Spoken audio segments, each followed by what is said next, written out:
Bismillahirrahmanirrahim. Esselamun aleyküm ve rahmetullahi ve berekatuhu. Malatya Hayrın Yolcuları Eğitim, Kültür ve Yardımlaşma Derneği olarak hazırlamış olduğumuz Kutlu Doğum etkinliğimize hepiniz hoş geldiniz ey peygamber sevdalıları. Es-salatu aleyk ve selamu aleyk. Es-salatu aleyk ve selamu aleyk. Bismillahirrahmanirrahim.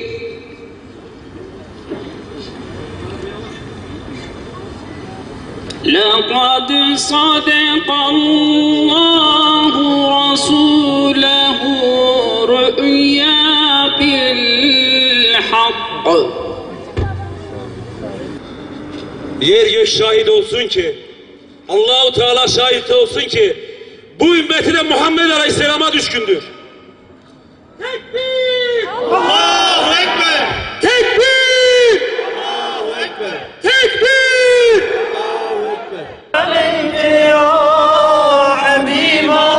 Hep beraber lütfen. Esselatu vesselamu aleyke ya Nebiyallah. Yaratılmış cümle oldu şadıman, gam gidip alem yeniden buldu can. Habeşisini, Rumisini, Arabını, tümünü bir araya topladığı Farisisini ve bu şekilde bir İslam medeniyeti inşa etti. Bugün küfür aramıza tefrika koymaya çalışıyor, bazı suni ayrılıklar koymaya çalışıyor.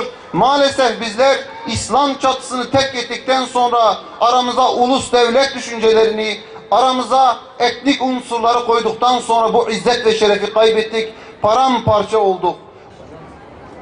Nemrutlara baş eğmeyiz, put kıranız hak yoldayız.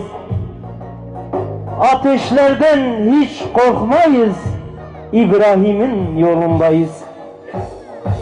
İbrahim'in yolundayız. Tekbir! Tekbir! Tekbir!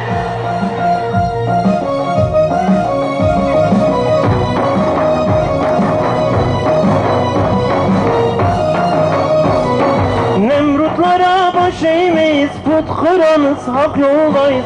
Ateşlerden hiç korkmayız, İbrahim'in yolundayız.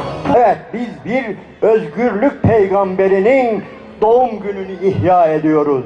Özgürlük ve rahmet peygamberi diyoruz.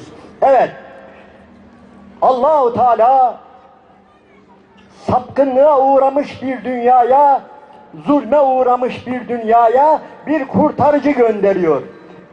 Dikkat edin, öyle bir seçim yapıyor ki Allah-u Teala, madde 1, önce bu peygamber yetim olacak. Eğer yetimlere gönderiliyorsa, eğer mazlumlara gönderiliyorsa, eğer kölelere gönderiliyorsa, eğer diri diri toprağa gömülen kız çocuklarına gönderiliyorsa, o halde başta madde 1 kendisi yetim olmalı. Babasızlığın ne olduğunu çok iyi tatmalı, bilmeli, ömür boyu bunu hissetmeli. Madde 2, öksüz olmalı. Annesini çocuk yaşta kaybetmeli hemen.